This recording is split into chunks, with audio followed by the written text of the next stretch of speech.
This is Drink Talk, where we try to solve the world's problems one drink at a time. Every other week in this podcast, we talk about the topics of today and tomorrow while highlighting and enjoying beer, spirits, and wine from around the world and also crafted locally. Join us.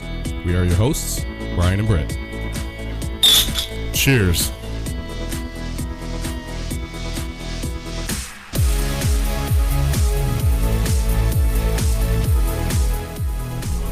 All right, ladies and gentlemen, welcome to the Drink Talk Show. Hello, hello. We're sitting here with Lindsey from Vis Major. Hi, everyone. Welcome. Thank you for hosting. Wow. Mucho apreciado. It's very nice. Welcome. Yes, Thank I'm you. glad this could come together. Yes, we're actually filming. Sorry I played so hard to get. Yeah, well, you know what? All good things will come. So, just in time. Yeah. All the timing? Wasn't it a Shakespeare thing? I think All it you was. need is a little patience. That old song? Never mind. Am I the old guy now? You are. All you need is just a little patience. Never mind. I don't know. I'm already drunk. Okay. Perfect. This is going to be awesome. Perfect way to start. Yeah. No, we are actually filming this live from Vis Major down 3501 Center Street, not West Center Street. But We're in their back room. Yeah, we are. We're in the party room. Party Yes. room. That's Yeah. awesome that you have that feature. Yeah, you rent this space out. It's super affordable Yeah. for your next birthday. In fact, we had a 30-year-old's birthday party in here last night, and he actually had a themed pizza party. Nice. So there was like pizza-shaped balloons, and of course we had some of our delicious specialty pizzas. Perfect. And Way better than Chuck E. Cheese's. Exactly. At least for the adults. Amen. Before we kick things off, let us discuss, All right. we always talk about the drinks first, and then we'll start getting into the talk. Yeah. Sounds good. Why don't you explain what we are drinking first? We just tapped this yesterday, so it's super fresh. This is our Coachman, which is a Belgian double. So really nice sort of bread notes that come through, a little bit of dried fruit. You'll get some kind of like some dried plum and dried raisins, but it has some really nice yeast flavor profile. You were kind of picking up on some like banana notes yourself. Sure. But this one is one that we've brewed before, and it just kind of came back up through the grapevine? list. Yeah, No, it's more of a wine term. The hop vine. it was just it was due to come to make a return. So we try to always like offer cast a wide net with our varieties of beers that we offer, and so try to ever so often do those the Belgian inspired beers. Sure. And so this is our version of it. One of our favorite beers when we first discovered craft beer was Pau Quack, which is another Belgian double. So we did our best to Mimic. pay homage to the Pau Quack and It sounds something try like Donald to Duck do would say or something. Pow quack. yeah. I mean, it sounds like a foreign cuisine. Pow quack. All right, well, with that, cheers. Yeah, Cheers. cheers, y'all. Cheers. Yeah, for me, the banana notes are like right up front with it. It's super smooth, not overly carbonated. A lot of the flavor profile hits you in the back. It tastes like it's from Belgium. Like, it's that typical taste, you'd be like, oh, it's Belgium. Yeah. It's that yeast doing its thing. And you said this is a double or is this triple? Yeah, it's a double. So, yeah, 8.5%. Nice. It's a little boozy, but not Right. terribly. You Not- get a little, and it probably could age a little bit longer. We're kind of at a toss up. We're like, do we let it give it another week or so, or we just put it on and Let's just do it. we ran out of other beers, so I was like, okay, we're putting it on. rookie Party mistake. foul. Right? Well, so we talked about kind of where this place is. Yeah. What are the hours of operation? Sure. Are you 7 days a week? We are now. When we first opened, we are approaching our 2-year anniversary as Nice. well. So we opened August. Stop Right? it. Exactly. Sorry. I didn't realize you were open 7 days a week. We are now. You used to be closed on Mondays. And Tuesdays. And When we Tuesdays. first opened, and there's a toddler running through the back. It's all right. all That's good. quite We're all right. family friendly. And Exactly. in fact, these are some of our staple families that come and see us. So we always love having them. They just wanted to be part of the show. That's awesome. Exactly. He's like, I own this place. That's how my daughter acts too. It kind of reminded me of that. Did you ever see that one, the news anchor, where he's like filming from his home, and then the child I comes? love that. Yeah. He's like trying to push her. His poor wife is like desperately trying to get the kids out. Yeah, that was really cute. Yep. So when we first opened, opened, it was 2018, so we're approaching our 2-year anniversary. No, 2017. We opened August 18, 2017. So that's where I get that confused. Anyways, I worked every single hour that we were open, so I was like, I kind of need 2 days off. Right. And with the child too, right? And we have a daughter, yeah. So it was like, it was a bit much. And so now that we have like this killer staff that helps me run this place, I'm able to have more time off, which is great. So then we started expanding our hours, and now we're open 7 days a week. So we open Monday through Thursday from 3 to 10. Friday we open at 3 and stay open till midnight. Saturday it is noon to midnight, and Sunday it is noon to 10. Nice. Perfect. And you got quite a unique parking lot on the other side of the street from you. It's the little zigzag parking lot. So. Yeah, it was there. We'll take it. It does really say a towaway zone, but you can disregard that. Yeah. You won't be towed. No. Good. No. Good. Now, with Vis Major, I remember when you first opened and you kind of build yourself as the neighborhood bar. Yeah. Why don't you talk about kind of the culture here and what you had tried to accomplish with this here? Yeah, I mean, ever since we set our sights on opening a brewery, we always wanted to make our taproom very community-driven. Kind of, I'd gone to this great seminar and at a craft brewers conference, and they captured it perfectly. Is that like we wanted to be the living room of the neighborhood? Oh, nice. And that's really what I feel like we've been able to achieve. And a lot of that is minus the couches. Yeah, exactly. I know. We don't want people that comfortable. Yeah, now. don't come in and take your shoes off, please. No, please don't. And so, yeah, for us, it was we set out to do that, and again, like. And we'll probably get into sort of what we first envisioned ourselves being, and then what reality was. Just go ahead and dive that off. Yeah. Well, so I mean, when we first set out, so I was working in distribution for a local craft beer distribution company called Arbella. It no longer is. I was going to say, I've never heard that Well, before. it since has merged with Premier. Okay. So I worked with them for about 3 years. So we got to rep like Zipline, for instance, when they first started distributing in Omaha. But I also had brands like Wasatch and Squatters and North Coast. We had all of the Belgian, a big chunk of the Belgian profile. So like Good and Careless and Delirium Tremens, Fruity. Ooh, I love Delirium. Very good. So we had a really concentrated and focused craft beer portfolio. We had some wine and spirits as well. So I worked for them for 3 years, and it was a really cool job to work at because I was able to learn so much about our market and understand, in terms of craft beer, the seasonality of it, and understand more of what goes into getting a beer to market. And so so one of my customers was Bill from Crescent Moon. And, we got to know each other pretty well, and he knew of my ambitions to open a brewery. And so he was super helpful, and he's like, you don't want to go smaller than a 10-barrel system because it's the same amount of labor regardless, and you might as well like have a bigger system for those hours that you're laboring to produce the beer. You get more beer out of it. Was the whole mentality. I was like, that's fine, but I can't afford a 10-barrel system. Right.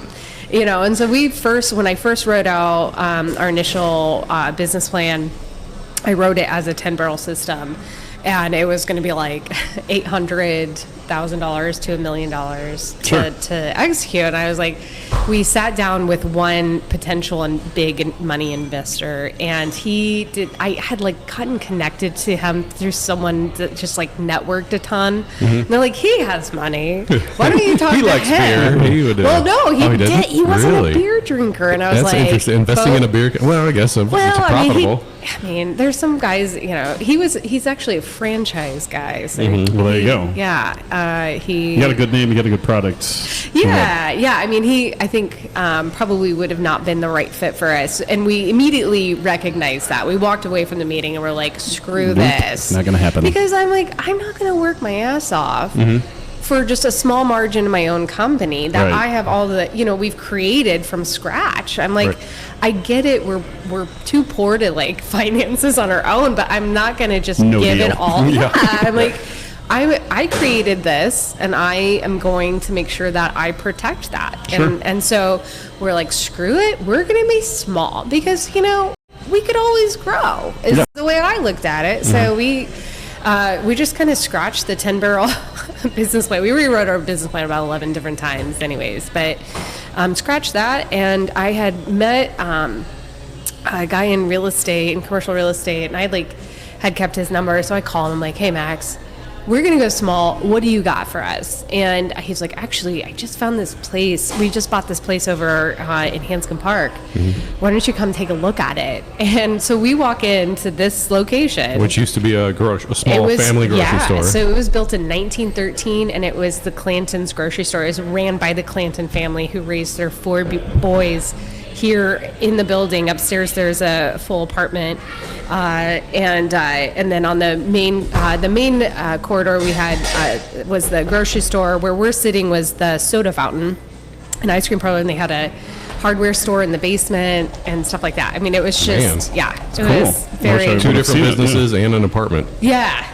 So they ended up the 2 of the boys ended up running the business after the parents retired, and then they ended up selling it when there was, I think they were ready to retire. There's no one else to pass it on to, and it was kind of a dying era.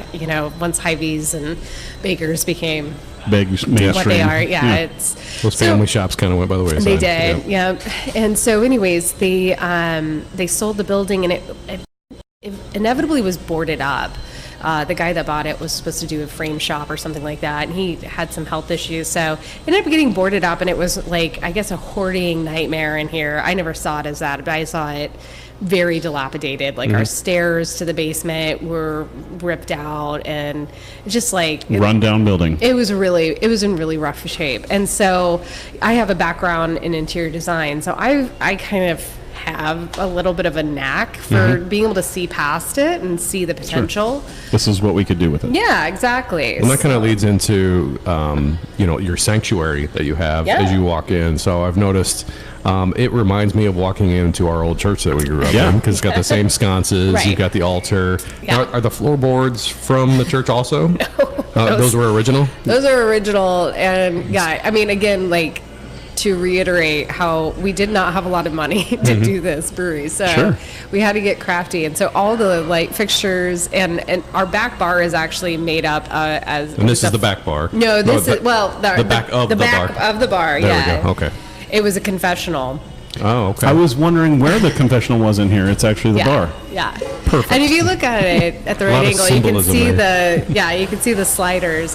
So we, again, our business partners, so we do have business partners they own this building. And so we worked closely together with them to get it financed and everything. So, they had bought this church, St. Anthony's in South Omaha. It used to be this Lithuanian church, and it had closed down several years ago. And so they bought it, and they had left the confessional, and then they had these beautiful lanterns. So I was like, oh my gosh, these are totally what I had envisioned. Yeah, because we were at a design meeting, and that's what you initially set it up. You wanted something like churchy.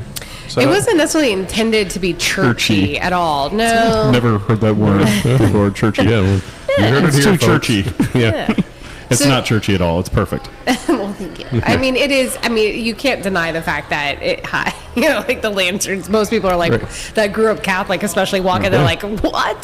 These are from my old church growing up. And there goes the offering plate. Right, Exactly. I know you paid for that beer, but we're going to need a bigger tip. Yeah.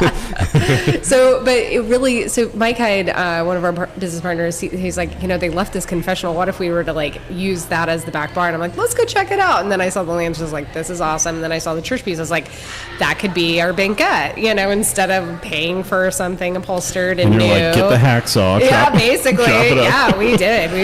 We took them apart and put them back in as one long, and then we took the kneelers from the church pews and used that to make our bar. Oh, I didn't even notice that. Yeah. Nice. Yeah. Very cool. We it's just like most kneelers have that padding over that. Yeah. So it was perfectly good. Yeah. It was basically just everything was bootstrapped with this project, and so it was free, and so it worked for our budget. Absolutely. Yeah.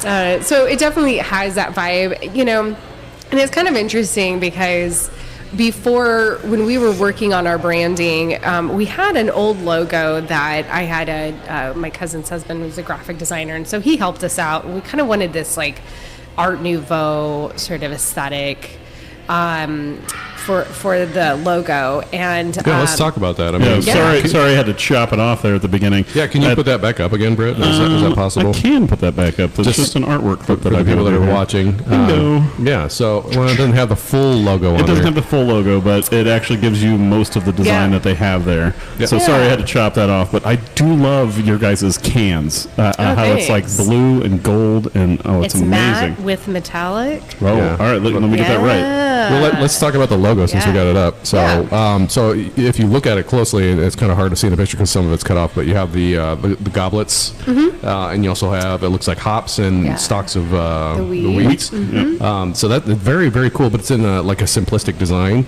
Yeah. But it's still really intricate, which is I really like it. And so this is the second version of our logo. So like I said, we had an original one that this was basically inspired by.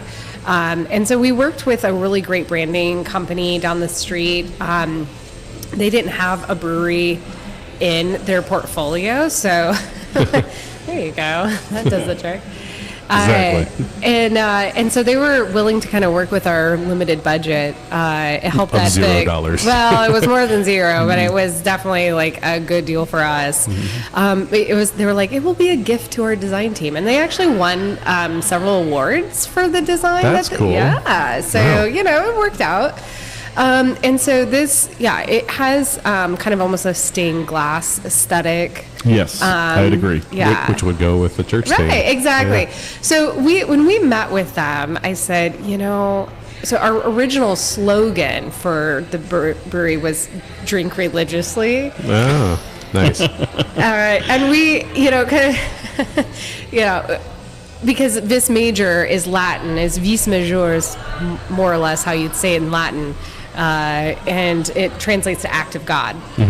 And so that was noticing a recurring theme here. Right. And you know, it's not even like I will say that. But it's not overtly religious. No, I mean, there's a lot of tie-ins to it. Right, exactly. And so that's part of like my concern when we met with them. I'm like, okay, I don't want to offend anybody because I'm not trying to make necessarily a religious statement. Right. And brewing in general has a lot of religious connotations to it. You know, you hear about the monks brewing, and I mean, it's been used in ceremonial, you know, the wine and all that, fermenting that. So, there is a lot of history to it. Absolutely. Yeah, absolutely. And so we were going around. This is years ago. Tom had come up with this name back in like 2011 when we were first started home brewing, and how did you hear about it? So he was trying to name his World of Warcraft character. That is awesome. And he I love that game. That was a good game. He was like, yeah, this is 2011. I don't know. Do people still play World of Warcraft? I don't know.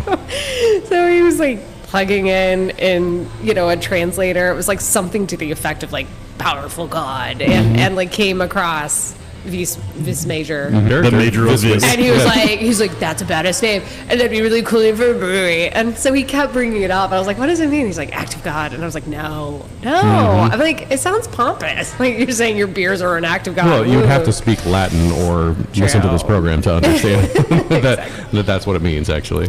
Well, I'm glad he stuck with it. Well, we did. I mean, there was a few others that we kind of went around with, and it just kept sticking. We're like, okay, this is what we're doing. So anyways, we worked with Irvin and Smith to help us really like iron out our branding and our messaging. So it was like super important for us to like make sure that, again, like you didn't have to be a Christian or a Catholic or anything to come through our doors. You weren't going to be like shunned if you weren't, you know, came and just, so for us it's really about, we are all inclusive. I will say, despite the fact that yes, there's aspects of church vibe going. Yeah, if anyone wants to actually see the inside of this place, just type in Vis Major Omaha, Nebraska in Google, and you'll see all the pictures of the inside of this place. Or vismajorbrewing.com. There you go, that too.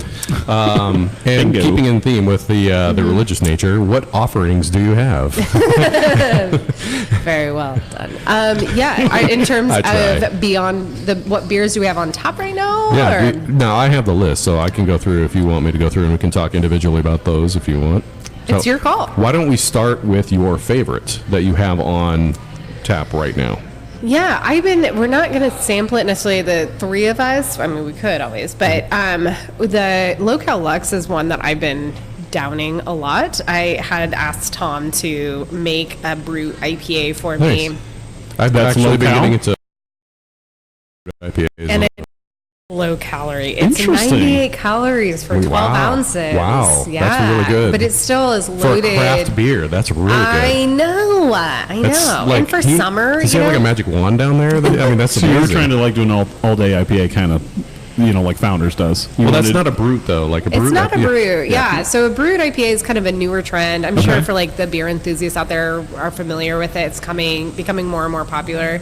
But the style itself came out of San Francisco, and it was a brewer that added this enzyme to counteract the sweetness of the malt. Sure.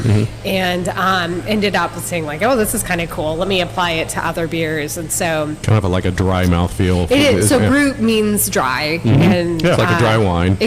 Or like a champagne. You'll see brewed a lot for that. Sure. So so that's your favorite. That's one I've been drinking a lot. I mean, I have many favorites. All of them. I'm not all of them. I mean, we do mostly try to brew for ourselves what we would want to drink, but I'm such an IPA geek. Same here. That's ditto. You're amongst friends here. Yeah, and that's why you'll see a lot of different types of IPAs. So right now we have 4 different IPAs on top. We've got the Elixir Citra, which we're going to drink next. I'm excited about that. This Elixir Citra was one that we worked the longest on to develop the recipe. Since Britt's done, why don't we just go ahead and move on to the next one? Since we're talking about it, let's just move on to the next one. Then. Yeah. Bingo.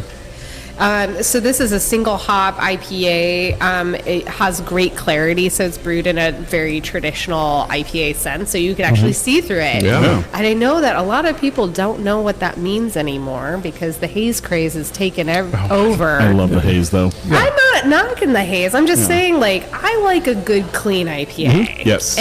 But what the Elixir does is we're using that Citra hop, which has tons of great tropical fruit notes. So it's not overly bitter. It still kind of hits a lot of those happy medium notes of 70 IBUs. I'm just quoting here. Okay, the IBUs are not low, but try But it's an IPA. Cheers on that. Cheers. Cheers on that. You tell me, is it bitter? I mean, every palate's different. And I should have cleansed my palate between the two. That's nice. Wow, that's really super really smooth. good. Thank you. That's amazing. I think it's especially good after the Coachman. I'm probably going to be taking your growler of this home. You'll need the Coachman too, because you'll have to try that first and then drink that. I think I've got a free crowler coming up here.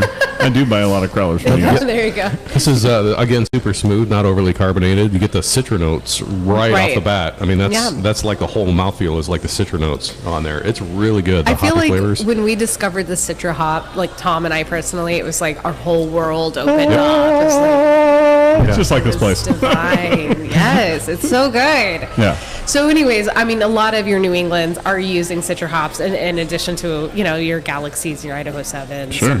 Galaxy's so expensive right now. But it's so delicious, too. It is. When you guys had, when I first was coming here, when you guys first established, you guys had a lot of weird named IPAs that had, Galaxy or Far Off Constellation, Hop Halo. Hop Halo, yeah. That one was... I think that was a Galaxy one. Yeah, sure. Well, we tried to take some of our branding components, so this religious factor, right? And so we're like, okay, we don't want it to just be a Christian thing, spiritual. We're like, let's expand it and let's think about mythology, like Roman mythology, or think about other religions. So anytime I'm trying to name a beer, which is exhausting, by the way, and anybody that Temple Tonic, another that's an IPL, not an IPA. Yes, that's true. So grapefruit, that's a great example. Thank you for bringing that up. So grapefruit, I know, really in tune. It's the alcohol. So the grapefruit is often used in Chinese rituals, and it's offered during ceremony as an offering to the temple. So that's where you get. I didn't know that. And so the Temple Tonic has grapefruit, for those that are listening and don't know. And mint.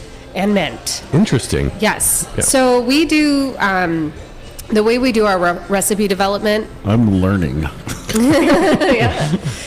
The way we do our recipe development is we use a book that was actually created by chefs and for chefs. It's called the Flavor Bible. And for any homebrewers out there, I would highly recommend going onto Amazon and ordering it or getting it Flavor Bible. Flavor Bible. Especially if there's any homebrewers that are wanting to explore like spices and fruits and things like that. Like that's such a great tool. It's been really wonderful for us. And so what it does is it lists out all the different ingredients that you would cook with, and then gives you a list with certain priority of complementary ingredients to go along with that particular item. So if it's, for instance, like raspberries, then it will be like white chocolate or balsamic vinegar or, like all these litany of Like, I didn't realize that went with that. Right, exactly. And then it gives you actual chefs, how they've cross-utilized that ingredient with other things in different recipes.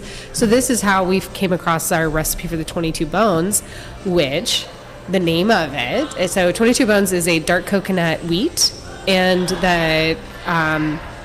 in Hindu ritual, they use coconut to symbolize the skull. And there's 22 bones in your skull. Nice. So that's how we came up with that. So there's a lot of thought behind it, I which really is why think that's cool. It tortures me to name anything, and you can always tell when we phone it in. I'm one of those people that a great beer to drink is awesome, but I also love the story behind the name or how it was created, and stuff like that is what I love. We probably haven't done enough justice to like the thoughtfulness and and sort of sharing those stories behind the names of each of them. But anyways, back to the beer. You're gonna have to have a larger menu. And that's one thing I wanted to bring up is you guys are constantly changing beers. I know. And so I'm so shocked that you guys actually print a menu. Well, we don't pay for it. There you go. There you go. I was gonna say most advertising budget. Yeah. Right. A lot of places that are constantly changing beers just have a chalkboard because they're like, we know we got to get rid of that and put another thing up. Right. And so since but you didn't want to go that route. We have food on premise, and so our food supplier. Yeah, let's talk about that. Which is a laminated menu because that stays constant. Yeah, exactly. Yeah, we serve amazing pizza. And that's relatively new, right? About a year now we've been doing it. Okay. Yeah, we launched it last July. So it's been a year with it, and it's been wonderful. We were doing bratwurst before because it was something that we don't have a full kitchen. It doesn't have a hood. And those of you that are listening and hear those sounds, that's the kitchen. From the kitchen. Yeah. It's okay. So anyways, we had to get. We started with bratwurst. We were working with Frank Stoysich Meats, and they were wonderful.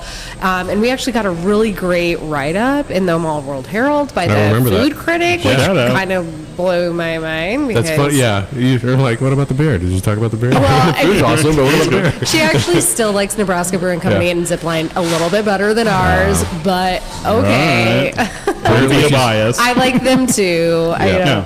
But anyways, I'll take the positive review overall. So we were doing brats, and at first it was fine. We were just noticing we were dying during dinner service, and we're like, we have a problem. We need something to keep people here. Yeah, people can make brats at home pretty easily, and I think it was not enticing enough to keep people coming in for dinner, especially on a weekend. You kind of want to treat yourself a little bit, you know. So we happen to have someone on staff that has done pizza before, and so we kind of all put our heads together and came up with this menu. And we have a crab ragoon pizza called the Goonie. Interesting. That's cool. It's really, really rich. We need a crab ragoon pizza over here. Exactly. Goonie freaking goo-goo. Yeah, we have that one, taco pizza. We've got a BLT pizza, which is really, really good. I like bacon. Mayo with on lettuce? pizza and mayo. Wow. Interesting. It tastes like a BLT. Wow. So if you like BLTs, you'll like it. Did you guys bring a pizza oven in for that? Yeah, we just have it's like a turbo shove. Now, is this thick crust pizzas? Just great. It's thin crust, but we make everything from scratch. So all of our dough, our marinara, all of our sauces and things like that, we make from scratch. So it's super fresh, really, really unique and flavorful. People are like, which pizza is the best? And I'm like, honestly, I can't say that. I can't choose. They're all really good. What are you in the mood for? Right, we have we've done really well with our vegan pizza. which is a vegan pesto with just loaded up with veggies, and it's delicious. Speaking of asking questions, if the viewing audience wants to ask any questions, we are monitoring our live Facebook feed right now. So go ahead and ask a question if you want to and want to know about this place, and we'll ask that. So yeah, we have several people watching off and on. So Sweet. Just going with the vegan theme now. Obviously, with beer, it's hard to do gluten-free. But do you have gluten-free options for drinks and not that we food? produce ourselves, but yeah, we do. We do have a gluten-free option for our crust. We use a cauliflower crust, so it's keto-friendly for those folks out there. It's nice to know. I know. I'm like, you're coming to a brewery, but we do. So when we open up again, like going back to like being neighborhood friendly and whatnot, and having, we didn't want, Can't be all things to all people, but like we didn't want to like have a group that like didn't like they had a couple of non-beer drinkers not be able to come here because we didn't have other options. So we do have awesome selection of wine, and our cocktails are phenomenal. Your cocktails are phenomenal. I've been told on many occasions to toot our horn that our old fashioned is one of the best old fashions. See, that's my bar. So that when I that go really to sets the joint. It really does. So we make in-house some of our own spirits. Just something that I learned from back when I was a rep. I worked, with a lot of the craft beer bars and learned how to make some of these fresh syrups. And so we make distilling also. No, no, not those. Okay. No. So, Simple syrups. syrup. I thought you said okay. Yep. I Sipping make, on my syrup. No, that's not. Don't drink that. I might have said spirits accidentally.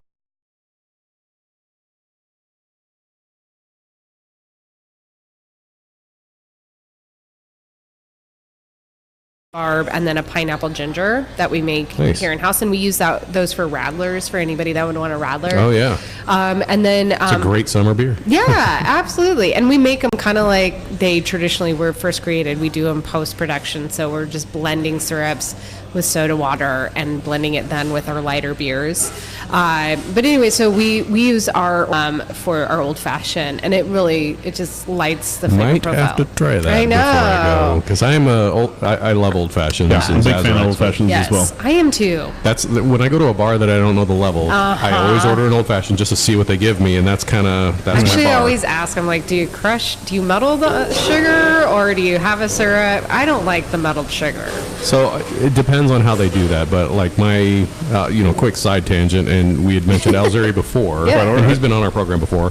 One of the most amazing old fashions that I've ever had. I went to Spirit World and saw him, and he's like, well, what do you have? I said, well, you know me, my bar is always the old fashioned. Make me your version of an old fashioned. Nice. And he hands me this glass, which the glasses that they had there were amazing, but it was all liquid. And I'm looking at it, and he's like, are you used to things and stuff in your old fashioned? I said, he's like, yeah, that's all booze. Tell me what you think. And it was fantastic.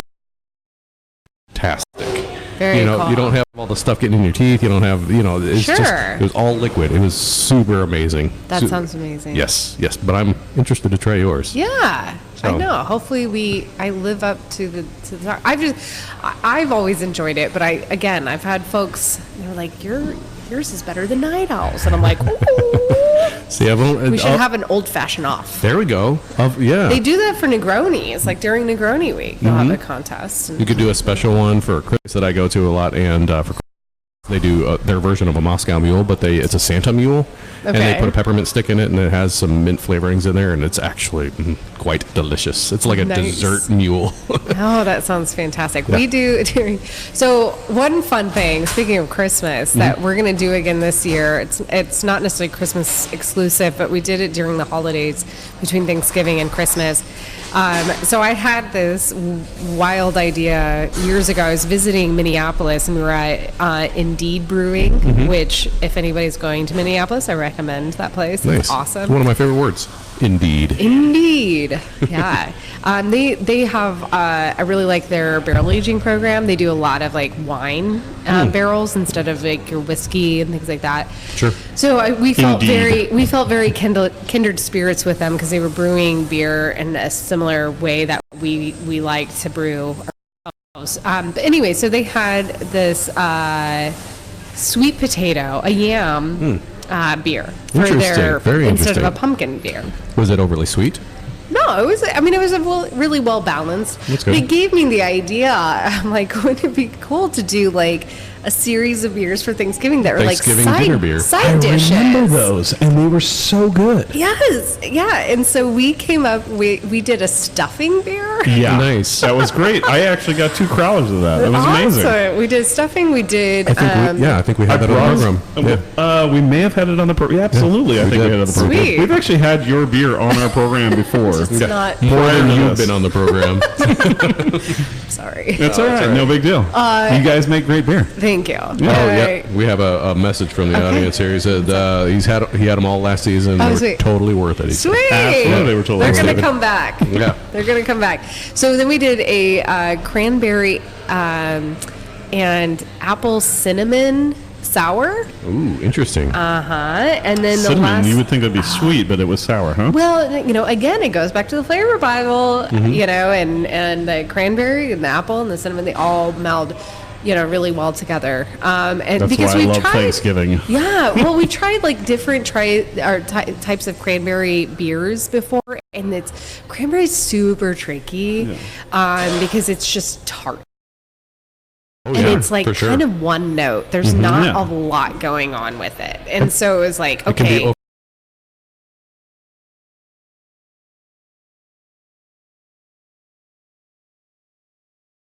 Okay, all right. I had some blueberry beers. Now, what'd you prior. think? What was the one in Lincoln that just got done? Green Flash? No, they closed down. Blue Blood. Blue Blood. Yeah. Blue Blood had a blueberry beer, and I that, never tried that. it was and like 1 was good. Yeah. Don't do 2 because just- you're like, whoa, too sweet, Blueberry or- power. oh, okay. It was just Yeah.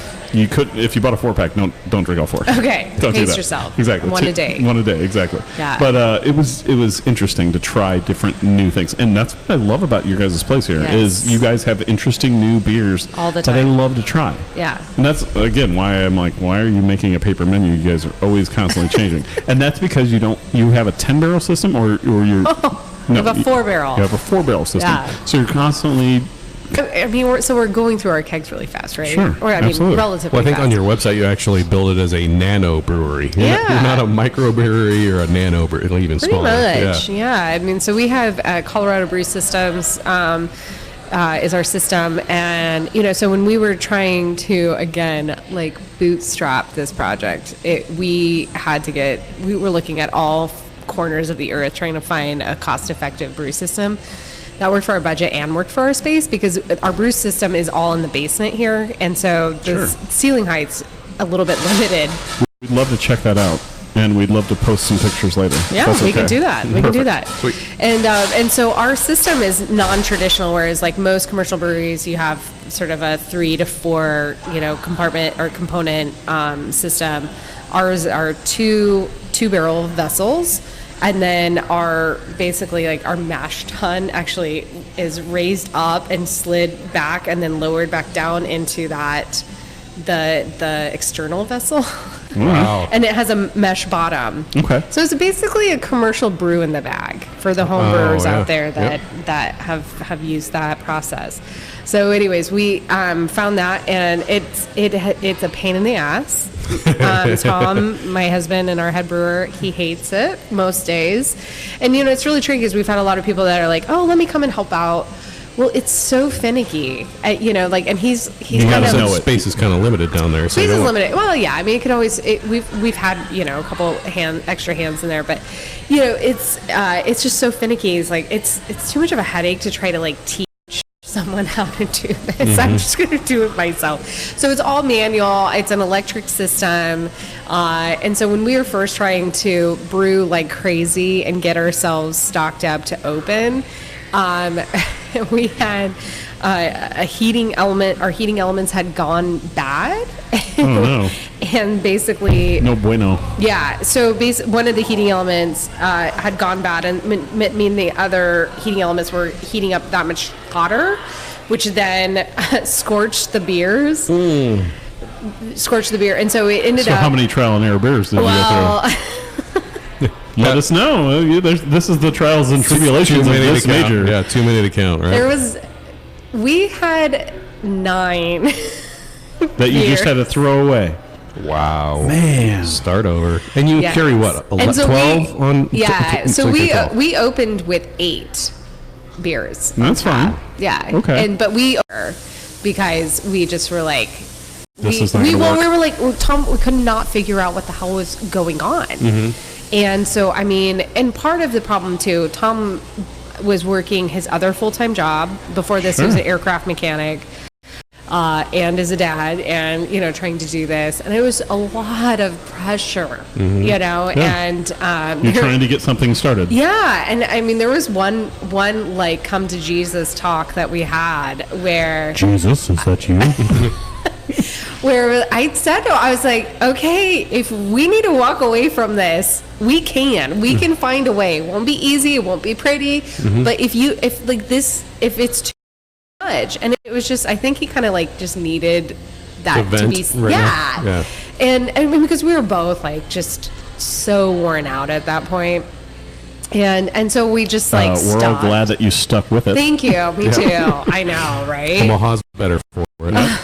Well, and I share this because, it is the reality of what we're doing is that, it's, as a consumer, it's easy to walk in the doors and be like, this beer's okay. or it's a little thin, or, it's just like, Let's there's write our Yelp review. or Untapped. Or Untapped. The Untapped experts out there. Yep. Yeah. And But your beer's amazing, so you shouldn't have that too many they're bad not reviews. well, it happens. I mean, But that's their Some opinion. people like That's their traditional opinion. beers, Yeah. and they don't like experimental beers. And I Sure. would say you lean more towards Experimental. experimental and different beers. Yeah. And I personally like that because I like flavor. But I know a lot of people, the Busch Light crowd out there is going to be like, oh, well, this is all weird. I think what Infusion has done with it, like, Sure. in terms of, like, the Vanilla Bean Blonde, what I'm realizing is that is a great conversion beer. Yeah. It is. And so It's a good way to lot start of them on time- different yes. beers. Well, if you think about it, like, okay, so you guys both drink wine. Sure. That's where I got All my right, start. When you first started drinking wine, what styles of wine did you drink? Harbor Mist. Okay, so sweet. Yeah, that's where Right? it started. Yeah. But I was a cab. Okay, well, you're an exception to the rule. Well, my dad's a wine drinker, so that's, Okay, well, you had a little extra education. But But I Arbor didn't get into Mist- Merlots until way Right. later. And I Yeah. still am like, I'd rather have more cabs. Or Zins, Okay. or even blends. and that's where I am now. Yeah.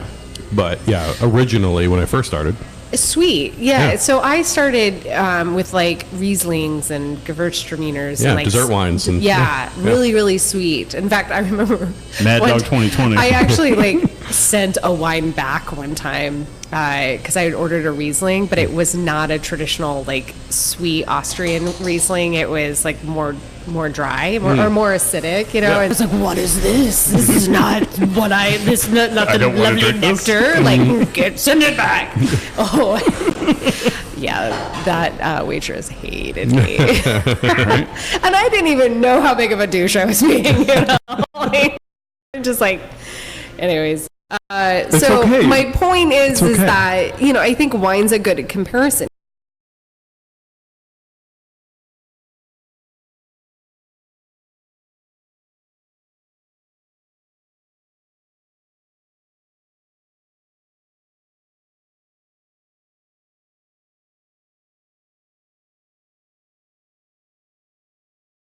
He was down at the landing downtown, which is actually underwater right now because the river is going high.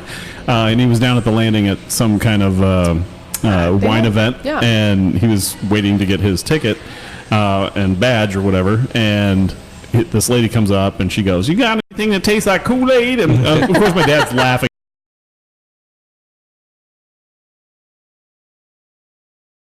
Sort of trying to find their way into more craft beer. So it's all a journey. I think, that's for me when I was first getting into craft beer. We were living in Chicago at the time, and we lived around the corner from a craft beer bar. And so Tom ordered like an old Rasputin, which is a Russian Imperial Stout. Yeah, He that's was down heavy for duty, it. yeah. He loved it. I tried it and I was like, this tastes like motor oil. But I was like, I refused to be defeated by my current palate at the time. I trained myself to like Russian Imperial stouts.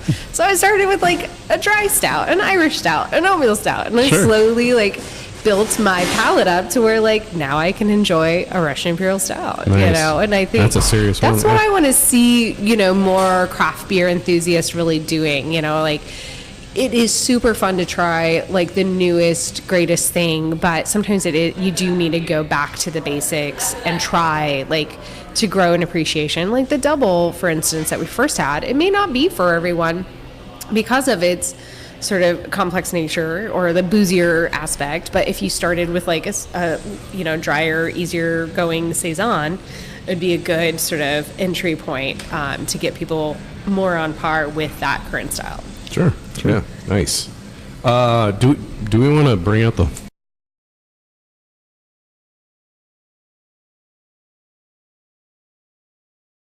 This is a South African tea, and it has a lot of vanilla character to it, so it gives a really nice red hue to the beer itself. But we brewed the brut saison just kind of out of curiosity and to see how the enzyme that we use for the brut style itself would apply to a saison.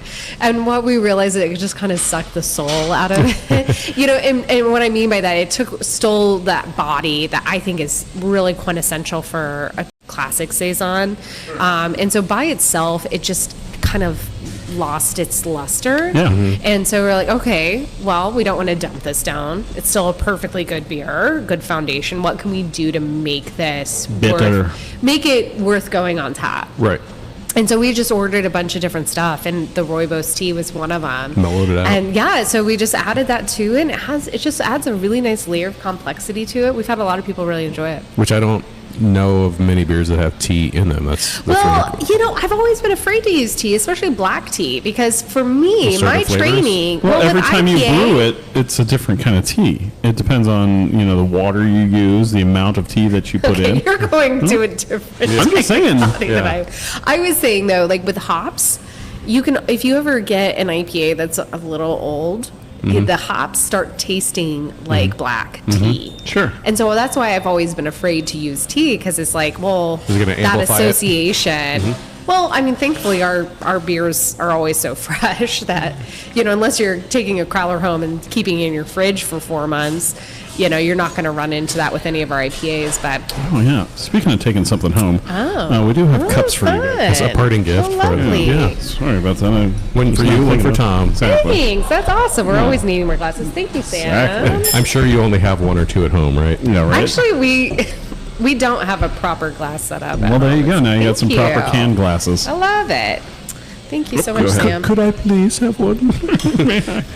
May I have some? So this next one is the 7 Deadly Seeds. So earlier I was talking about how we had IPAs, and we have 4 IPAs on, and I got on a really bad tangent. That's what I do well. That's all right. So the Elixir Citra. And we've done it again, but that's all right. With the Low-Cal Lux was one that I mentioned, that brewed IPA. The Elixir Citra we just tapped, which is a single hop IPA with Citra hops. And then we've got our Welcome Wanderer, which is a New England clam chowder. New England IPA with the pineapple. Yes. And it's great. And then lastly, this is a newer kind of style. 7 Deadly Seeds. I thought you said sins at first. I'm like, that's a wine, isn't it? Well, yeah. 7 Deadly Sins. It's a pun. Yeah, I thought she said sins. It's a pun. Seeds. And there's a great story behind this name. You want to hear Tell me it? the story. That's all. Well, let's cheers this and then whole thing is about. Yes. While try we it, drink it, Exactly. we can. Good for stories. Yeah, I'll tell you the story. It's quite unique. It's a little bit of a sour. It is. It's a sour IPA. But it's not heavy on the sour. It's light on the sour. Well, because it's a milkshake. They brought all the voice of the yard. So yeah, I love like the category. This is pomegranate milkshake sour IPA. Yeah. Interesting. That is like it didn't It's a decide. mouthful. It didn't know what it wanted to be, so it decided to be all things. Yeah. So this No, this is what really you'll good, though. see- It's very good. You'll probably start seeing more and more sour New England IPAs because that adds a really nice acidity to that style. So it helps kind of round out that flavor profile of that traditional New England. What's interesting is I can taste like everything. I can taste the pomegranate. I can taste the milkshake because it brings down, like it smooths out the flavor. I can taste the sour, and I can taste the IPA flavor, the hoppiness in it. Like, that's awesome. All the flavor. It's like so well balanced. That's awesome. Your palate is so refined. Oh, yes, sure. We'll go with that. Put my pinky up while I'm drinking this. No, I mean, well, that's. We'll just say your beer is amazing. That's very good. No, it's so delightful. I selected this for us tonight because it does show something kind of different and unique. It's a newer trend that we're seeing mostly on like the West Coast or East Coast. I'm sorry. If someone was to say, "I am not a big sour fan," this would be great. This would be very good if they wanted to get into it. Like no. You know how like grapefruit is kind of sour, you know, and it all depends on what kind of grapefruit you're getting, you know. But this would be the grapefruit of beers that you're going towards. You know, it's just got a hint of sour in it, but not too bad. The lactose sugar is really like what helps kind of like smooth it all out and makes it a much more approachable. Yeah. And then the pomegranate just adds a really nice complexity to it. It makes the flavor. That's what I get really right up front. Yeah, is the fruitiness of the pomegranate. Yeah. So 7 deadly seeds. It is a pun of the 7 deadly sins, right? Mm-hmm. Pomegranates have way more than 7. Exactly. But for sure. So there's oh gosh, I'm forgetting the goddess. So there's a Greek goddess that sticking with the I love it. Yeah, so she God, I'm like, it's killing me that I can't think of her name right now. She had eaten 7 pomegranate seeds and then went into the underworld for a period of time, and that's how the Greeks made sense of the season changes of like going into fall and winter and then coming back up. So yes, it came from the pomegranate and some like crazy lady that ate some seeds. I'm gonna have to look that Is one there up. Anybody listening that knows Greek mythology well enough to or could look it up? Because we don't do research. We're like so she's one of like the main figures. I'm just not as well versed, I guess I should. There you go. But anyways, crazy lady that ate 7 seeds in the Greek culture. Yeah, 7 deadly seeds. So, anyways, one of our bartenders helped me come up with that name. That's very Hopefully cool. it'll come up here soon. Yeah. We'll keep checking. Give us a hand. So the 7 deadly seeds are our last IPA that we have right now on tap, and then we've got some different. We do have the India PL or the Indian Pale Ale. IPA. India. Yes, thank Not you. Indian. IPL. My brain just crossed wires. Yeah. So the Temple Tonic. Yeah, that with we the talked about grapefruit and the mint, and those are flavor affinities. The mint and the grapefruit. We just wanted kind of like a light foundation, so that's why we use that lager yeast. We didn't want the yeast to be competing with the overall flavor profile. Sure. So that's been our biggest, trick is trying to figure out like, okay, we want to introduce a series of different flavors, whether that be a fruit or a spice, and combining those. What is the best foundation? So, like coming up with our Thanksgiving Day feast beers. Sure. like that stuffing beer was. I'm gonna have to remember. Are you gonna do it again this Thanksgiving? Oh hell yeah! Excellent. It was so it went over well. Yeah. It was very good. We did the pecan pie was the third component of that. We had that on the show. I believe. Pecan pie and the stuffing. We did. I'm hoping we can improve on the pecan pie. And it was right around Thanksgiving. I'm thinking like milk sugar really.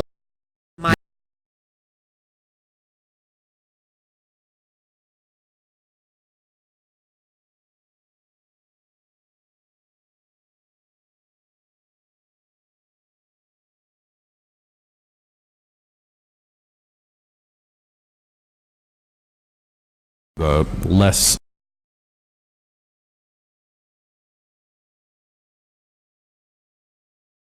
Man, he does a lot of research around here. 7 Seeds of Summer, Greek mythology, romance of Hades, and Persephone. Thank you. Persephone. There it is. I was like, I knew it was a P. Thank you. Hold on. Thank you, Drew. Thanks, Drew. Appreciate it.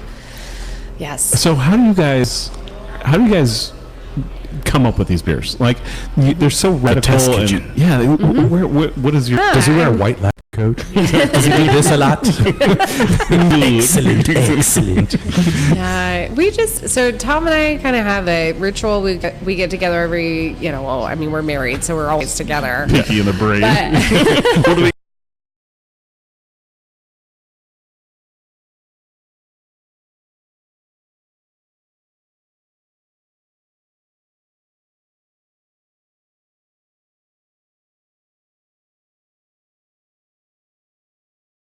Sure, you're good. Just no, you keep talking. We're doing things behind the scenes here. This is still recording over here. Yeah. So we always have a backup up to the backup. Good exactly. Our iTunes, Google Play Music, and Spotify people will never know it's what's going. know what's going on. Yeah, Exactly. it's The and it's up live again. folks. So anyways, we sit down and strategize what we want to come out with next. So we try to repeat a few. Mm-hmm. We try to always make sure that we have certain beers always coming back on. Like some of the so seasonal the stuff, Treason, for instance, is our successful New England IPA. Our Series Shrine, which is our blonde ale. We use that a lot because we cook with it. We use it for different beer cocktails, and it's a good entry level. Sort of look at what's going on around us in terms of like East Coast, West Coast. I'm not gonna lie, being in Omaha, we're sometimes behind the times. Well, in certain trends, it starts at the coast and comes in. It's changing because of social media. Now everyone has access to all parts of Instantaneous. the world, so we're not as isolated as we used to be, but we are notoriously behind. Do you get market. requests for like certain styles of beers? We get requests for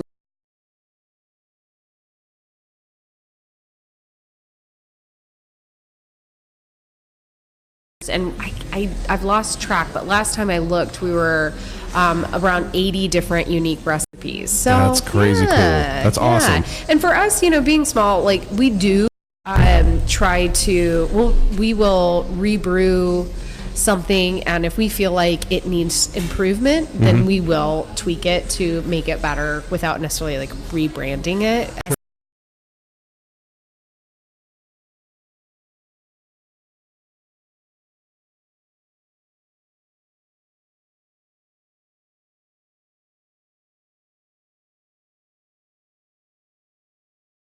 It's like it's summer.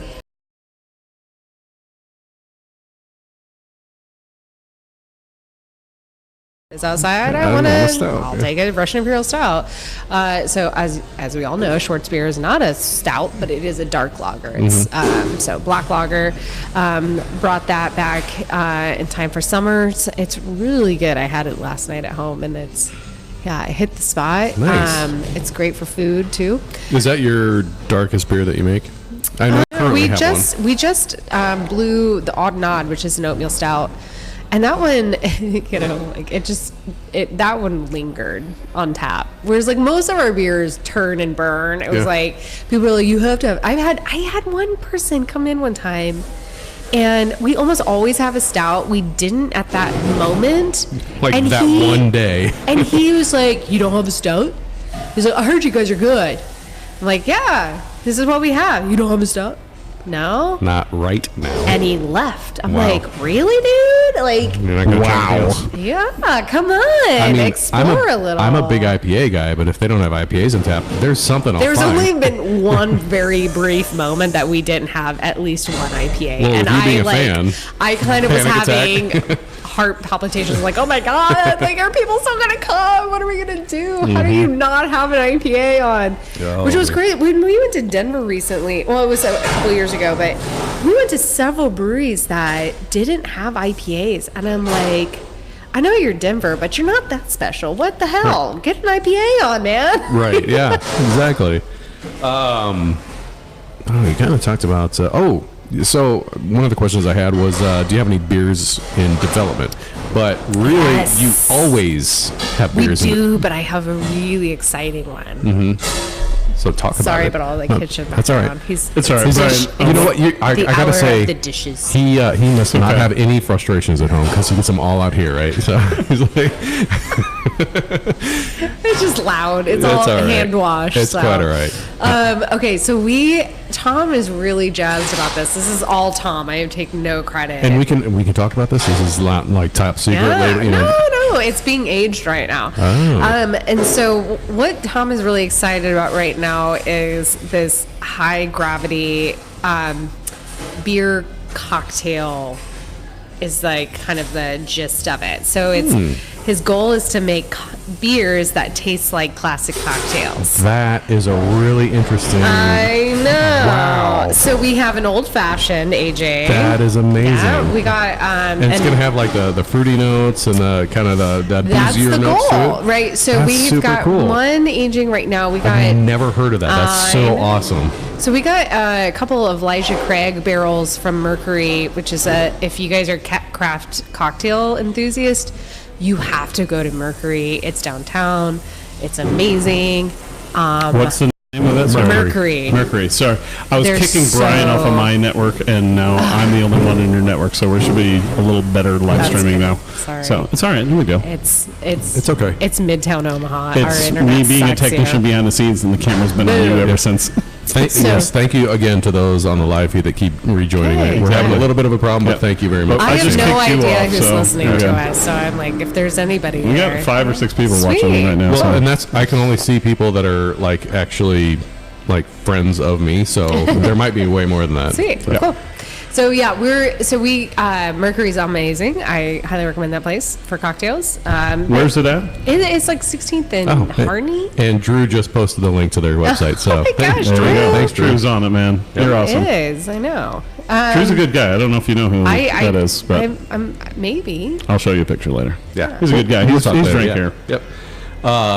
No, so yeah, go back So to the your old-fashioned- experimental. Yeah, your experimental. Yeah, base. so basically what we did is created a high gravity base. I'm not exactly sure what the grain bill was for the old fashioned beer, but we're aging it on the whiskey, and then like a rye whiskey barrel. Or it's just- Elijah Elijah Craig. Craig? Yeah. Yeah, Sorry, and bro. then we're gonna add orange peel kind of Nice. down the road before we keg it all, and then we also are working on a pina colada. And so Little coconut. No, This there's one a we burp in that made- coconut, by the way. you didn't have to share that. That's all right. Nobody People knew. heard it. People heard it. I Now know they did. do. Now they do. It's on permanent record. I didn't hear it. Yep. But anyway, so he made it as a pretty like basic flavor profile. It's like the vodka of beers, right? You're not like intended to necessarily taste the beer itself, but it's 13% going in to the rum barrels, and then we'll add that one. We'll get, I think, coconut and lime. I'm sure wanna you say would. it But is. Lime in the We coconut. put the lime in the coconut. mix and- it all together. And then we did a quick test batch of that same base. We had some extra wort left over, so we aged that with a little bit of lime, and so it tastes like a margarita. And man. he's working on a Moscow Mule. That's good. I literally, when you were talking about the margarita, I had Moscow Mule in my head. 'Cause and I was said gonna vodka. Yeah. I'm And just, like, planting You're like, them what am I in going to your do with the vodka? Yep. I had that in my head. I was like, are they going to do a Moscow Mule? Yeah. You answered my question. The next perfectly. question would be When can are we- these gonna be available? Exactly. Yeah, exactly. I know that we're hoping that the pina colada can turn around in time for before the end of summer. Nice. So it's not. It I'm going to hasn't need seen 2 a time. pina coladas. Right. One for each hand. Well, I'm going to need some coconuts. Sorry, that was song lyric there. so anyways, yeah, we'll hopefully have that out here soon. But it is going to be a high gravity beer. Awesome. So Boozy. Oh, darn. It's a boozy. We'll have to probably limit people on them. Yeah, that's the thing. Like, so this 7 seeds, I think this is 8%. Yeah. So, But you're not, and I'm not it's- tasting the 8%. No, that's the problem. And that's kind of like what I feel like we have been good at is making high gravity beers you don't taste the booze. So I'll usually take 3 growlers home because that's just what you do when you have a wife and she's drinking growlers, not growlers. growlers. And we had a question on that. So Drew was asking if you still have the golden ones. Oh, Absolutely, yeah. To me, like that golden growler with the navy blue, it's so cool and unique. I always followed OMF out of Denver, our mutual friend brewing, and in fact, he messaged me. He's coming to Omaha. The name of the brewing company is our mutual friend. I love it. Yeah, that's cool. OMF It's like for you short. find that in the phone. You're like, oh, this is our mutual friend. Yeah. He messaged me. Like, I've never met him. Mm-hmm. I've been there twice. Over the interwebs. Right. We've only we just like each other's posts on Instagram usually, and then I messaged him because they had this both like matte and metallic Crowler label, and it's bomb. I'd seen it other ways that like Toppling and Goliath used it back in the day. I don't know if they still use it for their Pseudo bottle labels. And it was so striking. I love Toppling Goliath. Well, yeah. They just came out with the dolphin sprinkles, and that was Sparkles. I haven't tried that, but I think that what's awesome is they've done so well in expanding. They're smart. Like their quality is still there. I think for the most part. They had like a niche for a little bit. They understood how to grow, and that poses a good question right now. Yeah. I know you don't have a whole lot of space to grow. You said your basement is limited, which we will hopefully capture some pictures of. I noticed you guys had an Airbnb above it. Is that you guys? No. That's the person that owns the building. So that didn't come with the purchase of the lease of this? No. Okay. If and when we expand, where, like, how would you do that? And we know you're 2 years in, so that's Right. probably not on the radar, but I mean... So I really see. I have a lot of friends of mine that want to buy bottles from you guys. I know. They'd love to come here and instead of getting growler, pick up a 4-pack or 6-pack. Yeah. Just you got a fridge over there, grab it, go, grab and go. Yeah, I mean, I could see us. You'd have to get more than a 4-barrel system to do that, though. Absolutely. So where is this going? Let me answer. My goodness, you're just like boom, boom, boom. Yeah. Yeah. Rapid So fire. exactly. We really love our business model as a taproom model. I love it. You're very happy with where I'm you're at. really happy with Good. it. Well, good. It's so complex, and I don't think like We the got a good thing average. going here. I don't think the average consumer understands like how hard it is to distribute and how like complicated and kind of like Each state has their political it own can different be. laws, yeah. Yeah. You would probably have to move out of this facility in order to do that. So have when a- we wrote our business plan for this Mm-hmm. business, specific, like the final draft, we figured The 12th time. yeah, exactly. Yeah. We plan to move to a bigger facility and do then transition to a distribution model. And I don't see us necessarily doing a traditional distribution model.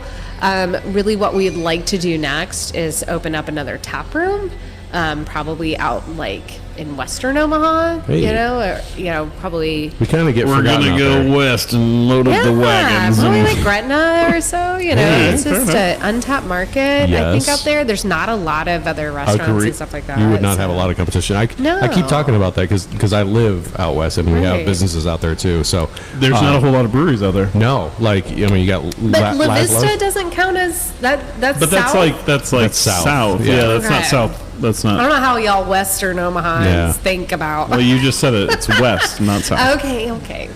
Yeah. I just, in my brain, because I live near here, it's just sort of like I equate it all. It's just all, it's Right. the It's other, all it's the Omaha. other Omaha. Yeah. If The you're redheaded stepchild of Omaha. for tap rooms, you're probably you got the Omaha Tap House just moved out there. They've got Yep. one location out there. They've got Growler USA out there, and then They're Lazarus. not brewing their own beers, Brian. But- they're not brewing their own beers. Elkhorn is Omaha. They're serving Yeah. other people's beers. Touche. Yeah. So yes, I would say West Omaha would be a good market to get I into. think so too. So that's the way that I see us growing. We've looked a lot into, doing some like mobile canning, and so I think that is something we will potentially. Mobile canning. I mean, so I know what that means. We in can theory, on site. but Yeah. is that like going to ball games and having a food truck out there of Vis Major Brewing and you can? No, No, it doesn't work that way. I know, but I mean, You have I to have don't. a liquor license. It's very complex. I agree with that. So I'm wondering Step what is. inside the trailer. This is the only place we have the liquor license. So then, what does mobile canning mean? That, Mobile canning means that like we pull a truck up and like can a beer, and then the canning line like goes away. Oh, okay. All Gotcha. right. So that I we see. looked into that. We've Like a rent a canning. kind of. It's That's not interesting. great margin. It's not. It's not the I didn't smartest know that was a business model. thing. Well, I know Jukes, which is going to be opening here shortly out in Elkhorn. Speaking of Elkhorn, they got kind of a crowler system that can do a couple different size of cans. So, we just do our 32 ounces. So there's Which is a great. possibility. And if you want 2 of them, it's 64 ounces. I was gonna- It's the only way we could do that in Omaha. It's weird. So yeah, Like, well, why so- can't you just give me 64 ounces? So the reason is Well, the I way can. the I know you can, not but in a can format. I know, exactly. It has to be in a bottle. It's weird. I hate. I'm The to laws talk in about- Omaha So are weird. to be honest, I have glass growlers. Can I buy them? No, Can I bring my own in? Because I do have. I shouldn't say this. No, out you loud. shouldn't No, say that's that. all right. I've just had 3 beers and That's all right. We're gonna skip on by it. Yeah, Then.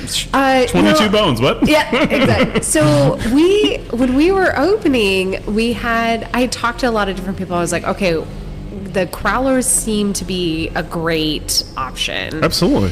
And I did kind of I reached want out to a something bunch to of people, go. and I'm like, do I still need the glass, or are we good with the crowlers? And I heard both sides of it. And so when we first opened, honestly, since we only had 8 beers on tap, and we only have 8 half barrels of beer for every beer that we had, right? Sure. We were so worried that people would come in and fill growlers, You'd 64 run out. ounces, Could you run that out? we would run out. And so we just didn't offer them. And then the crowlers, which are the 32 ounce sealed cans. Honey, I'm sorry. I'm going to buy some glassware tonight. It went over so well, and honestly, it's so much better for the beer. I Yeah. can't I'd rather have 5 beers rather than 2. Well, so here's the I deal. can't bring myself to do the glass. So I 'Cause have, it's just I it's have better my for own the environment. stainless steel growlers. glass. Yep. Yeah. It is.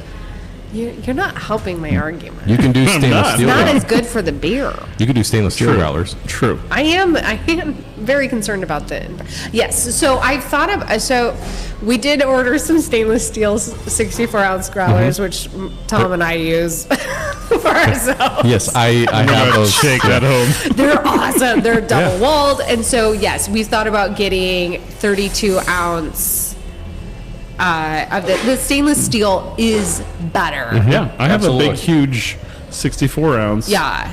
growler. And so I would be more apt. I just think the glass and the little screw, it's so, you fill it and then it goes flat so fast. Well, the trick is E-tape. You gotta put the cap on and then wrap it in E-tape. Then the little side partitions of it don't escape as much. All right. Here's your E-tape. Okay. See, and I still didn't want to have take the it. glass growlers, and they're taking up room in my basement. E-tape them. Okay, we'll think about it. Yeah.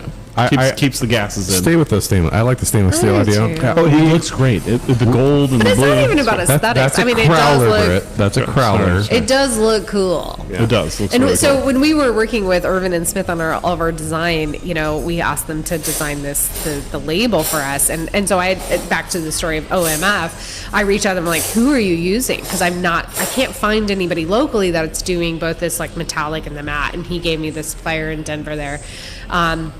So super cool aesthetic. And so our design team were can you get the can in gold? And nobody was using gold. That's what set it apart. we want to give it. Right. We'll give you all you And want. yeah. And so Same there's, price. ever since we started using, there's been a couple other breweries. I'm whatever. I don't even care. But Farnham House, they're using it, which is great. And I know Cross Drain.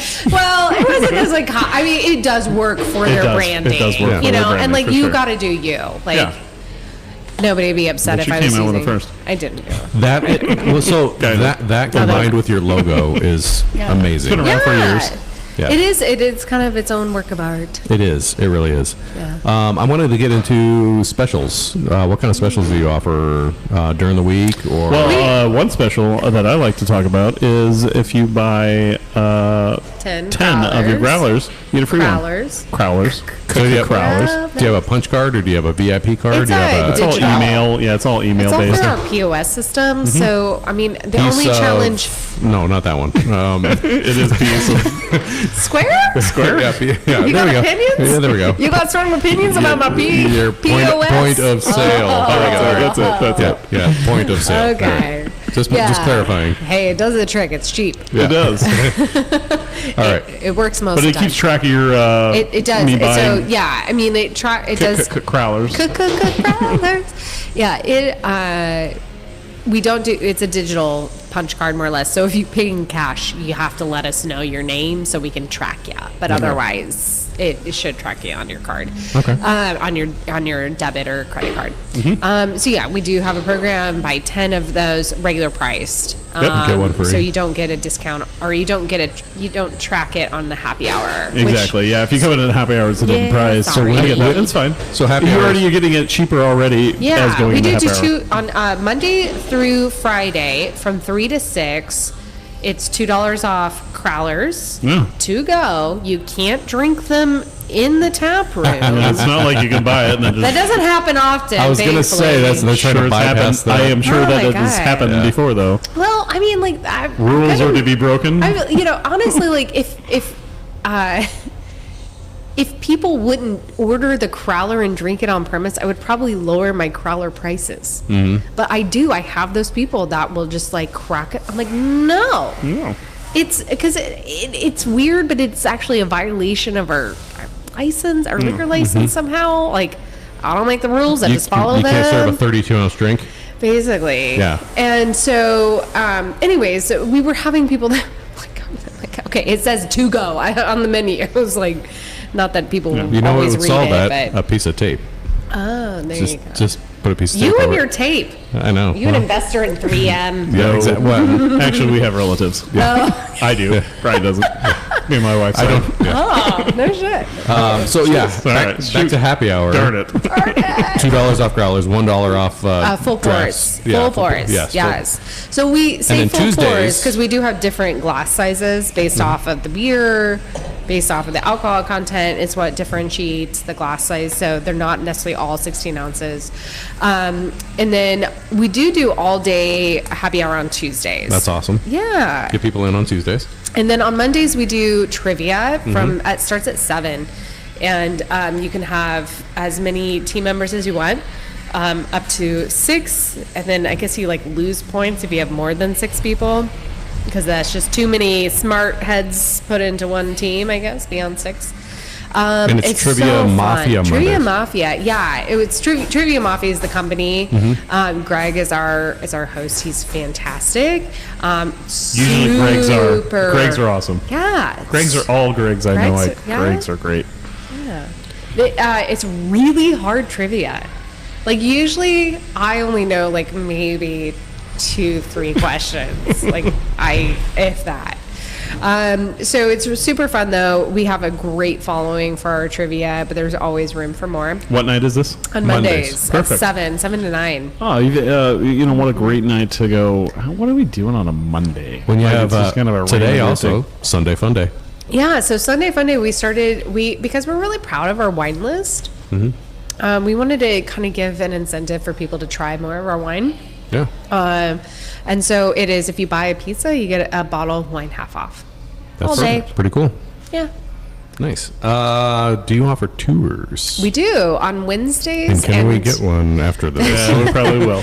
I suppose I'll make an I'm exception. gonna go see if we can get a little 5 ounces of something. Okay. Just make that happen. All right. You choose. All right. So yeah, tours. Host delight. So you can register for a tour super easily by going to our website, vismajorbrewing.com. Thank you.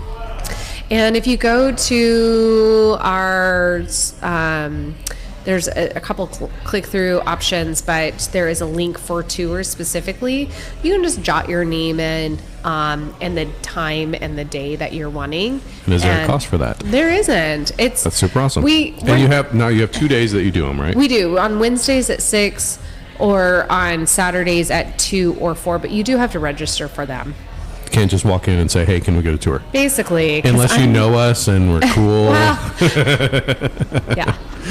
Well, there are some rare exceptions, but generally that is kind of the protocol. You need to pre-register for them because I'm not always here, and I just, it's like something I really enjoy doing, so I haven't passed the torch to my other staff to do it for me. Nice. So you usually, like, if you get a tour from me, it's really long-winded, and if you get a tour from Tom, it's super brief, like short, quick. You're in and out in 5 minutes. But I try to, it's like, again, like our brew system's a little different than most.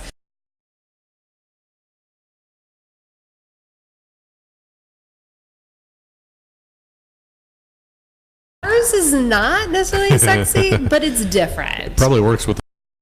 It does. And like, so we have another way that we were able to save a lot of money in our startup was we used plastic fermentation vessels. We had gone out to Scratchtown years ago when we were first kind of getting the ball rolling, and I had watched Caleb. He was on a brewery panel for going from homebrew to pro, and if anybody has ever met Caleb Buller from Scratchtown, he's Caleb because he's like intense, super enthusiastic. And this one goes to 11. I know is intense. He's so fun though. I adore him, and so like he was on this panel and he just spoke so passionately, and I was just like like this, because we were just starting out and trying to plan our brewery, and I was just like, oh my god, this is exactly what I needed to hear. This is the inspiration. So I like immediately chased him down again. Like, I'm the outgoing one. My husband's like a lot more reserved. So he's hence just why you're on the show. Yeah, I know. You tried to. I know. I tried. He would be a lovely addition. Although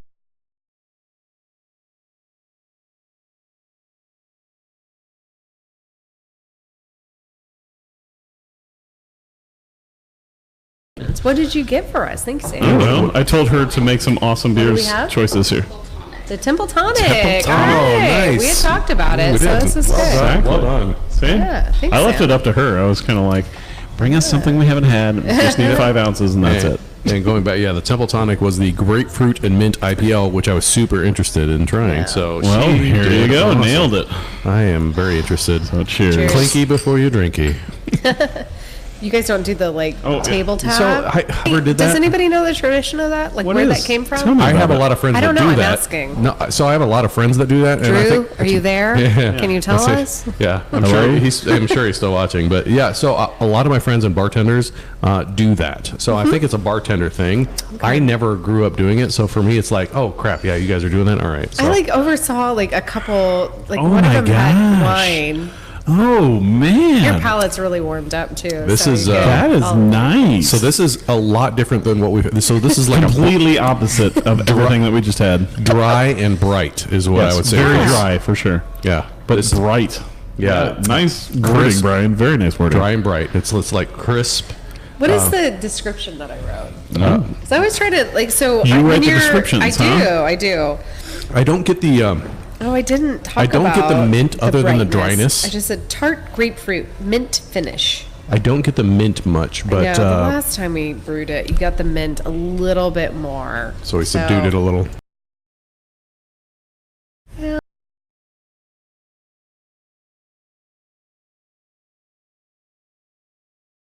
Burning stuff. I get a little bit of mint in the middle, but I don't know. I mean, it's mostly grapefruit. But I get the mint and the dryness of it. Yeah. But yeah, no, I described it as pale yellow, balanced malt. This is quite Tart delicious, grapefruit though. mint finish. This is quite delicious. See, I described the 7 Deadly Seas as hazy, full body, sweet fruit with sour finish. So I try. I like it. So one of our beers I describe as biscuit. You get some biscuit notes. which is basically like You're you get eating the bread. yeah the nutty like biscuit bready of like the malt, and people are like, biscuit, what does that mean? What do you mean by biscuit? So what was the hardest thing doing this? In opening a brewery? Yeah. What was the biggest stride you came over? You were like, wow, I didn't realize I could do that, and then this was this. Being told no. Yes. So much. Yes. Like there was one time we had talked to several banks, and The bankers always say no. yeah. I was told no many here's times the before getting a thing. bank loans for a home loan. So yeah, I get it.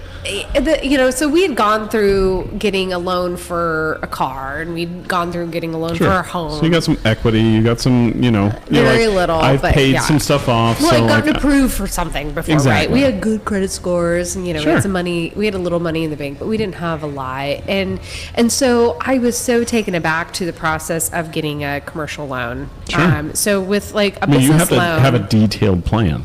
well, the plan doesn't even really matter. The only thing that matters. The bank wants to know how they're going to get their money back. Sure, yeah. I mean, it matters, but it doesn't. What the bank wants to know is if you have the assets in order to repay So the you're loan going to buy if some you stuff. fail. If you fail, But you have that's to what it is. own it, right? Yeah. Yeah. So like we did not have enough assets to counteract the loan amount that we were asking for Sure. in order to get financed. Gotcha.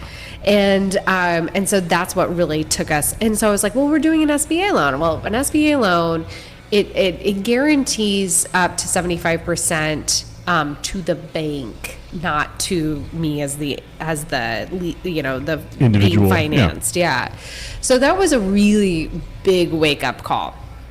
And hence why you went to some investors to. Yeah, and so our investors, honestly, they're great. They're younger than Tom and I are. Wow. Yeah, It's amazing. I know. People with money. Well, I think they had a good foundation, but they also have made a lot. Read into that, don't you will. It's all right. It's okay. That's awesome. But they've also done a lot of good Yeah. with Absolutely. the start that they And that's got. that's what we'd hope that they do. With Judge, can we strike How that about from the record? All right. I'm glad you can read between the lines, because that's basically what I was insinuating. It's all right. They probably I won't said ever it, listen you to didn't. this. That's I mean, all right. but they're good dudes. So they do own the building. They're and good dudes. They are. You guys they are good dudes. Well, with three Thank you for business investing with partners. Vis Yeah. Major.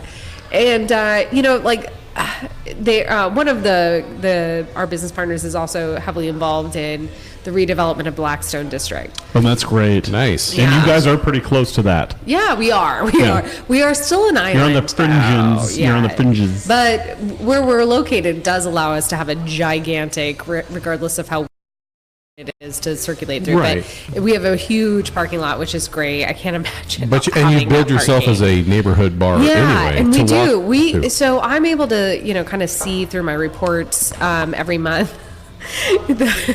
our returning customers versus new customers. And we've always been about 50-50. And like just this last year, we're really turning a corner where a majority of our business day to day is actually coming from returning customers, which is a great thing to have accomplished. So we love the fact that so many of the people that are supporting us are really loyal to our brand. That's great. Yeah. So I love that. I have a friend of mine that actually lives within walking distance That's nice. here, and Are you gonna have to sleep there tonight after no, finishing all I'm these within beers? driving distance. I mean, I work downtown, so usually I take this way home. So it's like, he actually loved it when you were doing the gourmet popcorn. And We still do. We still Yeah, have the you're- truffle pop. Oh my gosh, the truffle pop is amazing. But the key is to serve it still in the bag. Oh, You know why? Because then you can take it to go. No, because then you can close it and you can shake it. Because all your stuff, the falls. truffle falls to the bottom. Well, what So happens if you now? can shake it every once in a while, that takes that Right. truffle right back to the top. So now that it's served in the tray, people will take it and then they'll smear it Yep. against the bottom. Let me teach you really one good. special. people licking the bottom. Put it back in the bag. That way they can shake it every once in a while. I hear you loud and clear, but I know, I'm right in your ear. No. The sultry voice of Ruth Roder. It is more time consuming. It's really I difficult bet. to put it in the bag. So it's a lot easier just putting it in the Put it in the bag. Sorry, we're not putting it in the bag. Don't put it in the bag. It's fine. Just smear it like everyone else does. Here. So what else are we Snort a talking little about? bit. Did we get into party or private events? We didn't. We started with that. You had a 3-year-old event here? 30-year-old. I thought it was 3-year-old. There was a 3 in there, but Oh yeah, last night we way off. had a a 3 party here. He was a turned brisk. 30. It It was a That's pizza why, party. that's why I said it was better than Chuck E. I Cheese's. know. It probably was a little weird why I said that. Then 30. I'm like, I agree. It is better than Chuck E. Cheese. No, yeah. So we do a lot of birthday parties here. We've done corporate events and networking events.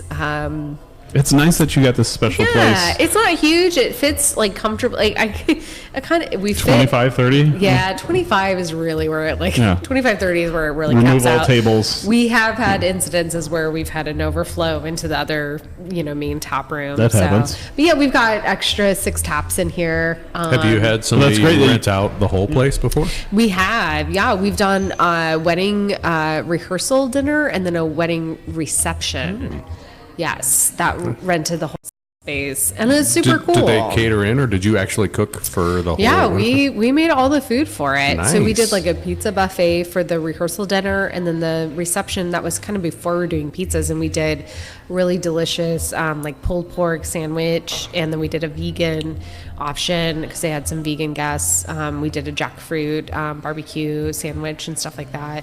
Veggie trays and salads and just You're making my mouth water. yeah, lots of, we do what we can. I mean, I'm pretty honest with our guests. Like, there's nothing super gourmet that we can do with Right. our kitchen setup, but, we're pretty honest about our limitations. I did want to mention 2 turntables and a microwave. Oh, A bit better than Yeah, a little bit better than Speaking that. of the limitations, I did want to say that I did notice you have a new stoop out there, so now you are handicap accessible. That's great. New-ish. It's always been there. I've never known the code. ramp. Yeah, I was going to say I never knew the ramp. Yeah, we've always had that since we opened. Really? Yeah. I guess I just never noticed that. It looks new. So, Brian doesn't get here as much as I do. well, it's, yeah, Fair I've enough. only been here twice. Yeah. So I was questioning where he was going with Omaha that. City Code requires a lot, but does. ADA, I don't mind. We want Be compliant. we want to make it easy for anybody and everybody to get up into our door. So Nice. Very, very cool. I know you wanted to touch on the different dynamics and the changing industry of Yeah. beer. And, Yes. and It how is that's going a weird route. So you said you first started with your kit brewing in 2011. Yes. And talk about the changes that you've seen. We're not getting into the business aspect yet, but just more the industry itself. well, I mean, it's just grown such a fast pace. Like taking it back to when we were living in Chicago in 2011.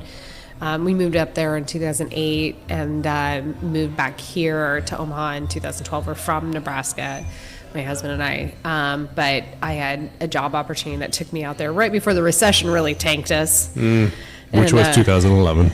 Well, it was a little bit before that. 2008, 2009 is really when it hit home. And I got out there for like quick, it's like, I can't even be upset about it anymore because, like, honestly, I'm living my best life. Like You're doing all right. The best version of you. Well, yeah. I mean, had I kept my job, so I moved up there again for a job in interior design. I was working at the merchandise mart, and I was like, working for this company had a potential to make a good salary, and I was like, I'm a single lady, and I gotta I want to take care of myself, right? And so this is before when Tom and I were just first dating, and so marriage wasn't really like in the convo at that point. I was like, I gotta take care of myself, and there's a great job opportunity. I'm gonna go out there, and then 5 months after starting.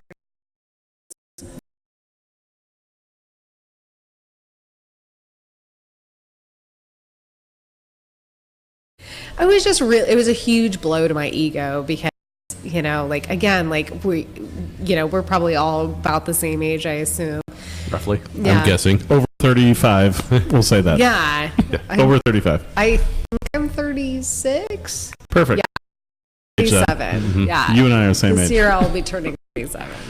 So anyways, I'm of the era of like, all of our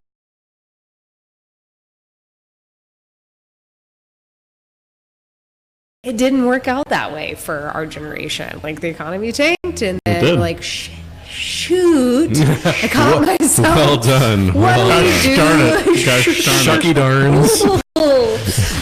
What do we do now? And so I ended up waitressing at a sushi restaurant. I was a waiter at not a sushi restaurant, but a Japanese tap house. I started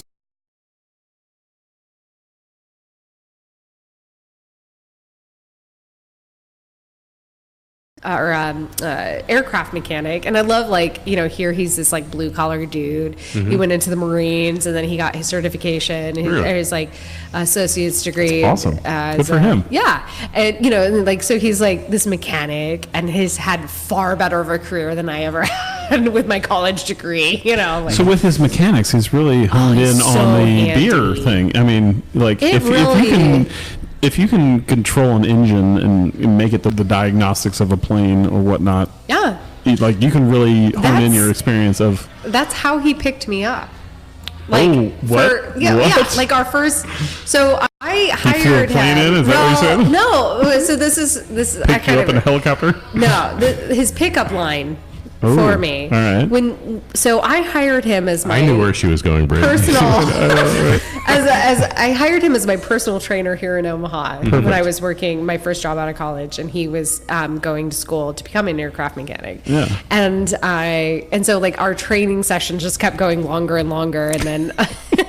It was pretty evident that we liked each other. Sure. But I knew he really liked me when he offered to fix my car because I was having car issues. I was like, you know how to fix a car? He goes, I know how to fix an airplane. I can fix anything.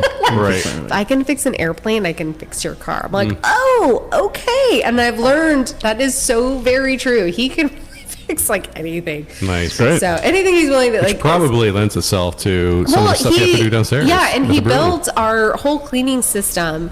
So rather than having just like a keg cleaner, we have a whole system of, it's just like 2 kettles with a control panel and heating elements and then the right chemicals.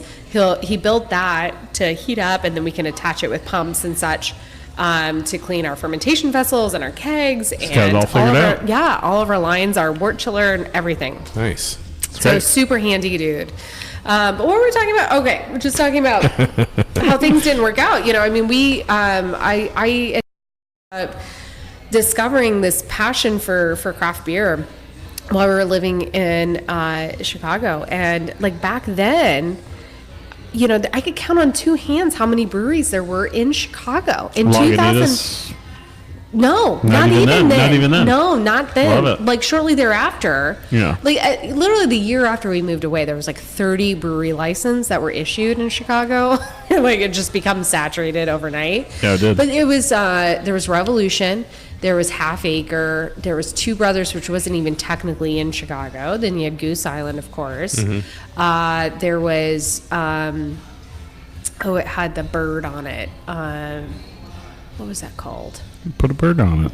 Put a bird on it. Have you heard the word? Finch Brewery. Finch, okay. All right. And then there was, Randy Mueller's brewery. What was that called? But anyways, so enough about other breweries. Yeah, so there was like a very short list of breweries in Chicago. So now we're in this era of like, now that Chicago has 30 plus, I'm sure there's even more now. And Omaha, I was really hesitant to move back because I didn't think, when I left, there was no craft beer scene. Mm-hmm.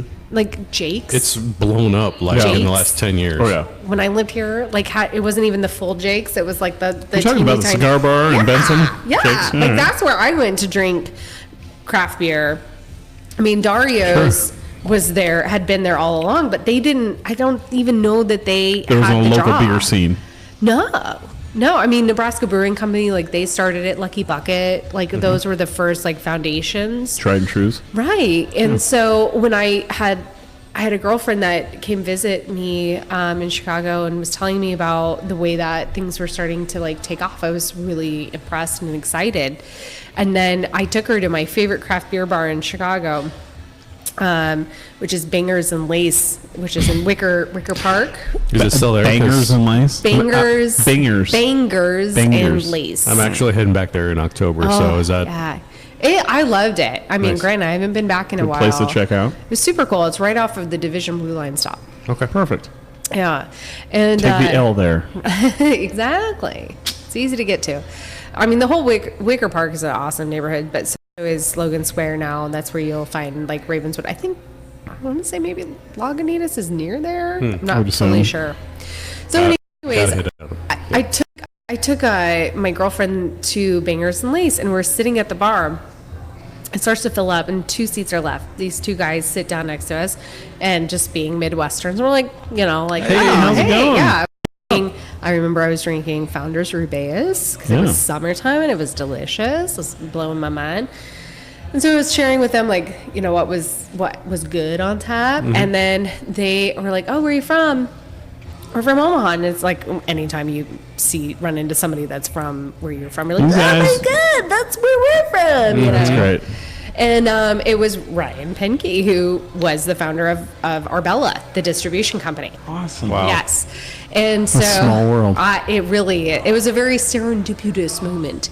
And so he was like, oh yeah, I'm here for work. I'm from Omaha. I'm like, that's cool. What do you do for work? Oh, I work for he was like one of the co-founders, but he said, I work for, which is like, that's kind of cool, right?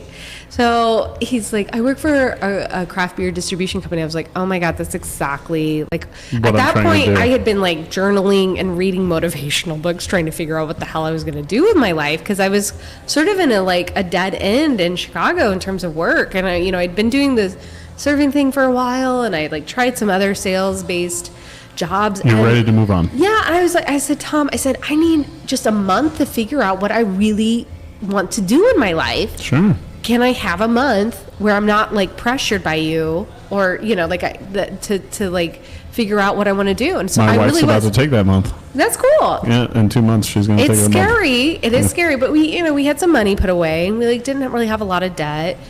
So I literally every morning I was reading and I was journaling, and I was just like, I want to open a craft beer. Like I want to open a brewery. Mm-hmm. Or I knew at that point I either want to go into brewing, or I wanted I just knew my life. Mm-hmm. I wanted it to be about craft beer. And you have followed. Yeah, you followed your passion. I did, and I mean, like really, like journaling and like knowing that about myself set that tone to like for these things to fall into place. So when I meet Ryan at this bar, and he's like, I work for the, and like Tom and I were having to move. I know, like it was like literally every door was closing on us in Chicago because American Airlines was about to file for bankruptcy. So he didn't know if he was going to still have a job. We were going to have to move because our rent was going up, and I didn't have a job, and so it was like this pivotal moment, and everything came together. Or was about to, right? So I said to Ryan, I was like, oh my God, this is totally what I've been thinking I want to do. Is there any job opportunities? And he's like, no, not right now. It's a really small company. I was like, well, can I have your email? Can I email you my resume? And like, can we network? Can I because I think, we've been thinking about moving back home. We don't know if this is the right time, but I would love to pick your brain and see if there's some opportunities that you might know of. Sure. And so I did. I emailed him my resume, and I ended up booking a trip back home. And I was like, hey, I'm going to be in town these dates, just looking for work. If you come by anything, let me know. And that's how you got into distributing? Yeah. And so he calls me the second day I was in town. He goes, hey, are you here in Omaha? And I said, yeah. He goes, I can't believe it. He was like, my sales guy just quit. Do you want to come in for an interview? Seriously? Yes, I do. And Amen. I know, exactly. So I was like, hell yes. So I booked a trip, took over. got excited. It's all right. I went to the interview. Flip that up. Yeah, exactly. And they ended up hiring me, and we moved back. We found a little bungalow in North Omaha. As you do. Nice. And that was big enough for us to have like space in the basement to start home brewing with all grain. Perfect. And so, because at that point we're like, okay, if we're really at this time we'd already like determined we are someday going to open a brewery, right? So we've been on the home brewing. Yeah. And I'm like, we've been doing malt extract. We got to do the real deal. All grain. Yep. So we ended up switching over and built up a nice little homebrew system in the basement there, and then eventually we bought And a your friends house. came over and went, you guys are doing something right. You should do something better. Yeah, Bigger. I mean, like the first a couple beers, of course, like needed some tweaking. I They were remember. kit beers. I mean, Sure. Well, The first they one- were beyond kit. Well, at the first that one was point. an IPA kit. Yeah, for sure. And like we already like from that first IPA kit, we're like, yeah, we're gonna open a brewery someday. Nice. And I had friends there in Chicago. I was like, come see me. When I open my brewery, you come see me. And a lot of it is sort of what you put. I do believe like what you put out into the universe, like it will. The karma thing. Yeah, I mean, it was. It can be self-fulfilling prophecy. So if you put positive things out there for yourself, I think it can come back for you. You So. are a beautiful person. Yeah. Thank you. I'm just putting. This is a beautiful establishment. Yes. It is. We put that out. You got to be genuine with everything. So. And it only took us, 6 years of home brewing and 3 years of trying to open to actually make it happen. That's it. You just have to keep pushing. Push it. Push it. Yeah. Lindsay, this has been fun. Well, good. I've been had fun too. Well, I'm good at talking. I think, you've been really good at talking. This is actually a podcast that we've gone way further longer than We're pushing 2 hours on it. Yeah, right, exactly. I remember when back we quick. talked about how long it lasts, I was like, 2 hours, no. No way. Yeah, we are at an There's hour a and 50 lot of- minutes. There's a lot of rich history, Yeah. A lot of fun things to talk about. I've learned a lot We of didn't stuff. even talk about really the industry, but that's okay. I think that we'll have to do another And session. part We'll just two, have right? to come again. Yeah, Yeah. it'll only take us 1 year this time to actually come back, right? I know. We've been trying for a while to get together with you guys. Yes, So- you have, and I've been. I explained earlier. It was just like when we first. You had a opened, lot going on those I first was two. I was the only one really like running this show, and now that It's it's kind of like I've got a great team underneath You can pass me. some things off, which is good. I can, and so now it enables us to start thinking about our future for the brand Nice. and where we want to go. So I mean, I would That say was going to be one of my questions, but I want to leave like a question mark on just like keep that as a question. Like part two. Let's see what comes down the pipeline. mystery. That's right. exactly. Well, let's the mystery. Yeah. Not that one. Not that one. That was you need a different one for that one. It's got a new soundboard, so this is awesome. The mystery. Yeah, it's like a kid in a candy store. So, well, Lindsay, thank you so much. Thank you. So much we're fun. going to stick around and do the tour and all that stuff. Yeah, But I think we're going to officially end like this portion of it. But Bravo. That was great. So what we Easy. It was so easy. yeah, what do we started on the Coachman. yeah. That was great. Yep. Then we did the Elixir Citra. Oh, that Yeah. was awesome. Yep. And then we did the 7 Deadly Seeds. Even better. Yep. And then we ended Temple up Tonic. did the sample of the Yeah. Temple Tonic, which was Yeah. great. They were all delicious. So We do and offer all unique. flights, so come in and try. What Yeah, now? Are try your flights it. 4 or 5? They're or 4. Okay. Yeah. All right. 4 or 5 ounce tasters for $8. That's cheap. Perfect. So It cheap. is. I know. I was in Kansas City recently. It was like $12 for 4. I was like, Holy cow. oh. I'm like, okay, this isn't a bad deal. Well, and I've got a story on that, but we'll talk later here. Okay. So, yeah, 3501 Center Center Street, right on the corner. There is 35th and parking Center. across the street. Across the side street, not across center. So, yeah, Exactly. check it out. It's a great neighborhood place. They got I they have recommend food. it. Yeah, and as you saw early on, we had a little toddler run through, so it is a family-friendly atmosphere. is. It is. Yeah. They got food here. So we have a board- kid kind of like a restaurant. ourselves, so Yeah. it'd be silly to not make it. The food makes it. Yeah. The food helps make it a bit more family. For sure, family-friendly. for sure. And the games. You have board I don't games. know why I and did all that just so- a second ago. Yeah. You've had a few beers. Yeah. All right. Well, All right. we've Cheers, been, everyone. Yeah. Cheers. We've been at Vis Major